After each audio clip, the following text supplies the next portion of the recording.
Hello everyone, আসসালামু আলাইকুম। Welcome back to my page Farzana's kitchen. শুভ সকাল সবাইকে। যদিও এখন অনেকটা সকাল হয়ে গেছে। রোজার দিন কতই না ভালো ছিল, তাই না? সকালবেলা নাস্তার কোনো প্যারা ছিল না। রোজা শেষ, এখন আবার সেই নাস্তার একটা প্যারা। সকালবেলা কি নাস্তা বানাবো, কি নাস্তা করব, এটা ভাবতে ভাবতেই অনেকটা সকাল হয়ে যায়। আর সবাই তো দেখতেই পাচ্ছ আমার হাতের অবস্থা একেবারেই খারাপ। কিছুদিন আগে আমার হাতটা পুড়ে গিয়েছিল, তারপর থেকে হাতে এরকম কালো স্পট হয়ে আছে। এই দাগগুলো আসলে পোড়া দাগ কিভাবে উঠায় সেটা আমার আসলে জানা নেই। তোমাদের কারো জানা থাকলে অবশ্যই আমাকে কমেন্ট বক্সে জানাবে। তো সকালবেলা ঘুম থেকে উঠে আমি রুটি বানিয়ে একে একে করে রুটিগুলো সব ভেজে নিলাম।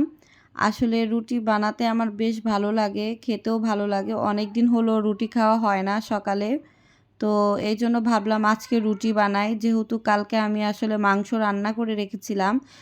সেই মাংস দিয়ে সকালবেলা রুটি খাবো, এই জন্য রুটি বানিয়ে নিয়েছি।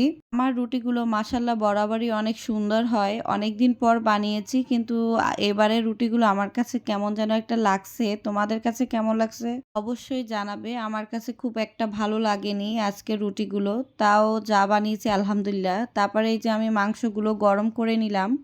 মেয়ে মানুষের আসলে রান্না করতে গেলে পোড়া এটা হচ্ছে নর্মাল একটা বিষয়, কিন্তু আমার একেবারে অতিরিক্ত পুড়ে গিয়েছিল হাত।